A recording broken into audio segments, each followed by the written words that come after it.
What's up, Bronze Age believers? I have got another epic comic haul video for you today.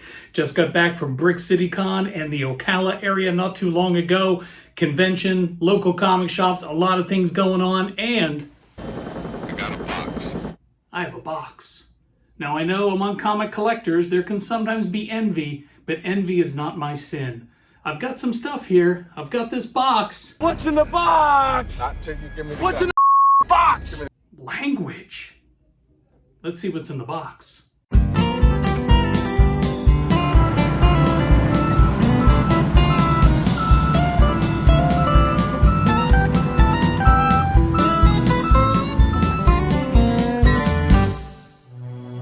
Alright, Bronze Age believers, let's dive into this comic book haul from the Brick City, Ocala area that I've recently added to the personal stash. There are more than 7 books to show you, but hopefully you'll enjoy a lot of these dollar bin grabs. First up, we've got All-Star Squadron number 59, some Roy Thomas goodness. Then we got The Brave and the Bold. Love the artwork here from Jim Aparo in so many of these books that he was the main penciler for. Then we bounce over to DC Comics Presents, a wonderful Garcia Lopez cover. And then we've got the more Copper Age Brave and the Bold, where we have this issue. Now, I did pay $10 for this one. This was not a dollar bin find. Whereas Zatanna has the premonition, if you will, that Barbara Gordon is going to be shot by the Joker, and she has to decide whether or not she's going to tell her of what may or may not happen.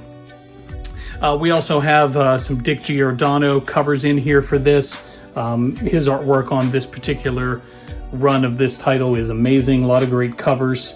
And of course, these the trade dress. I love the trade dress. And you know, these type of books give the DC heroes a nice opportunity to kind of mix it up with some of the other mainstays in the DC Comics universe, the Joker being among them. Moving right along with my dollar bin finds, Challengers of the Fantastic, little amalgam action here from both Marvel and DC before, well, they were still kind of, okay to play in the same sandbox.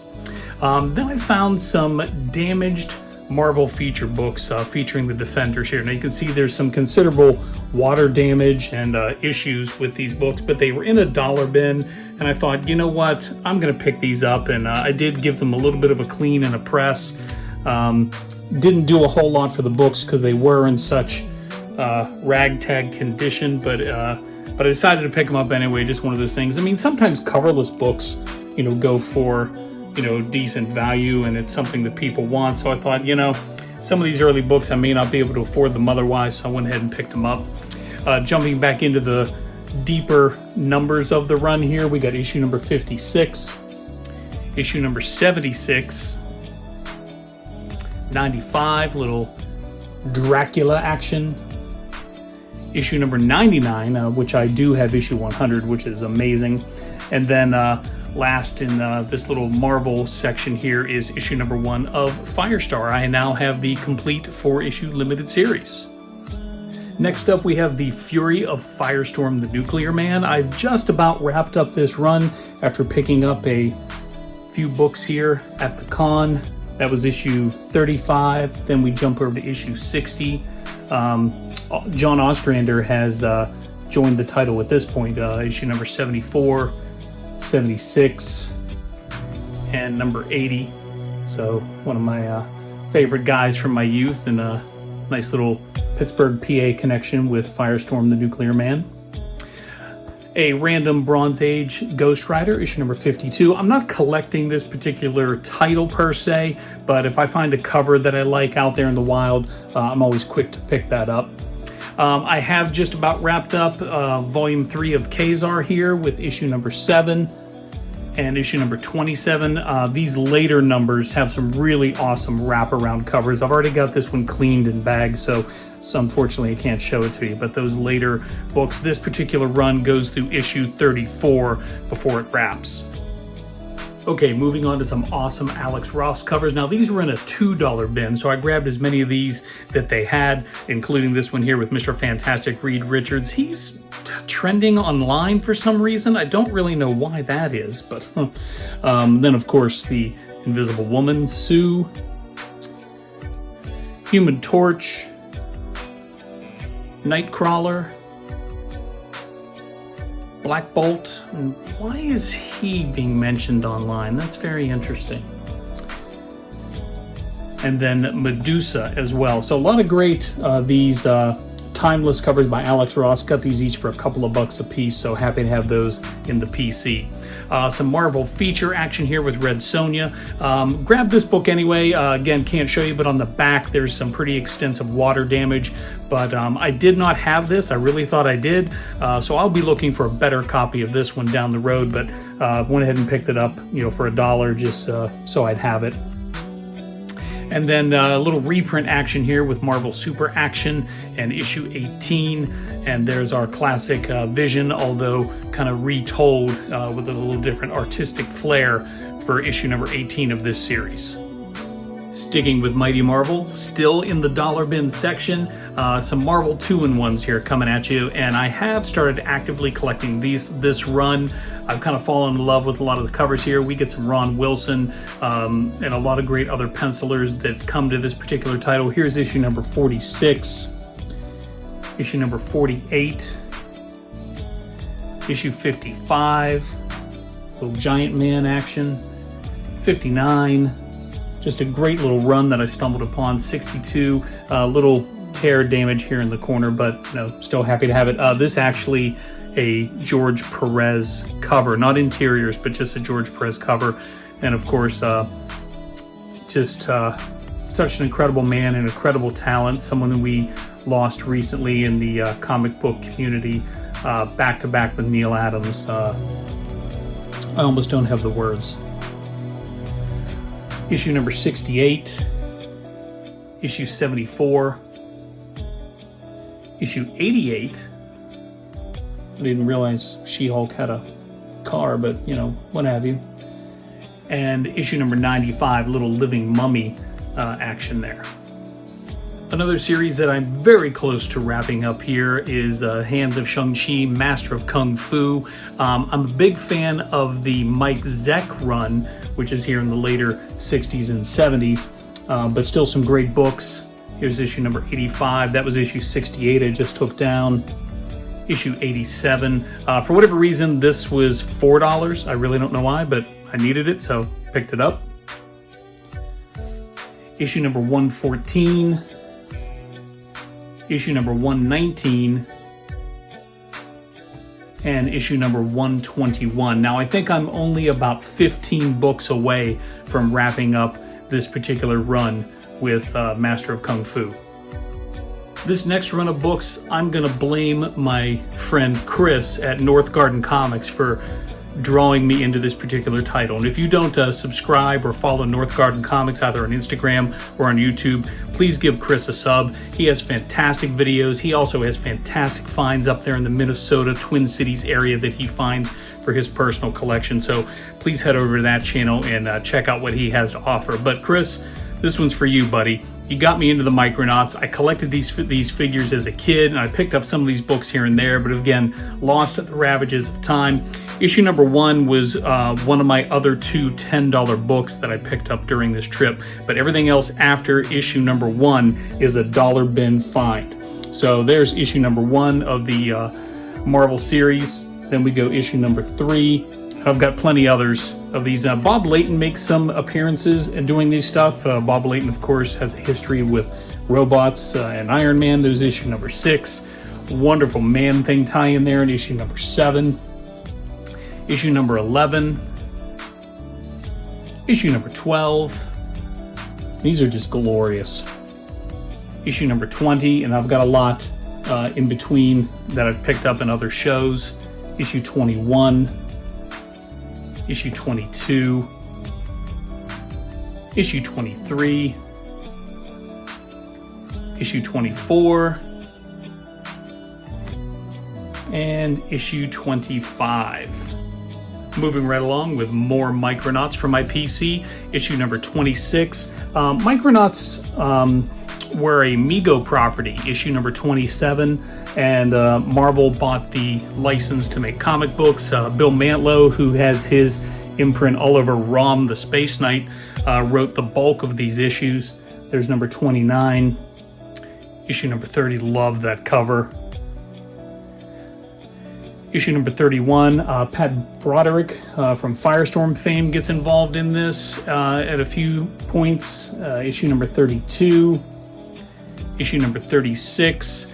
This series actually wraps up with issue number 59, an odd number, issue number 38 there. But again, based off the Mego action figures line, Marvel editor Jim Shooter was convinced by Mantlo to, contract and get the property and bring it into print. Okay, Bronze Age believers, ready to roll out some Rom the Space Knight? Found a huge run at the Brick City Con, both at the showroom floor and in the little back room area that we were invited into. So picked up a ton of these books. Going to go through these for you. Speaking of Bill Mantlo, issue number 2. I gave a lot of these books a general cleaning. Some I gave a press. There's issue number 6, issue number 7, issue number 12. And again, Rom is another one of those titles. Once Marvel secured the issue number 14, secured the rights to make this comic, issue number 15 from Hasbro, they started, of course, working in, as you can see, some of the other Marvel characters into this book. Issue number 17, great Galactus cover with issue number 27, issue number 28, and issue number 29. Sticking with Rom the Space Knight here, we've got issue number 31, which kind of is in a tie, I believe, as far as collectors are concerned, with the second appearance of Rogue with X-Men 158, and I've got news on that in just a bit. So there's issue 31, issue 32, 35, little Namor action there. Issue 39, Master of Kung Fu, issue 43, and again, Rom's another one of those comics where, you've got Al Milgrom, you've got Bill Sienkiewicz, and a lot of other great people coming to this cover.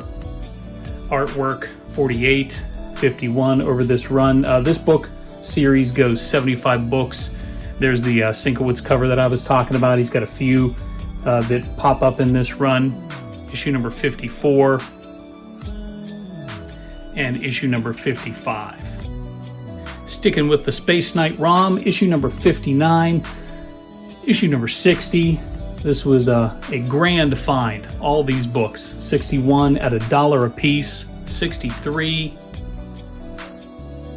72, 27 books in all, and 74. So I am real close to wrapping up my run of Rom the Space Knight and cannot wait to revisit this title and read it in full after collecting it off and on again as a kid. Speaking of my childhood, it's always good to find some Star Trek out in the comic book wild. Now, I do have this entire run from Marvel Comics in the 70s of Star Trek, but these books were in almost pristine condition in the wild, in the dollar bin, so I couldn't really pass them up. So we've got issue number 1, issue number 2, and issue number 3, and that adapts Star Trek the Motion Picture into comic form on behalf of Marvel. And they do have a magazine size format that collects all those as well, which I also own.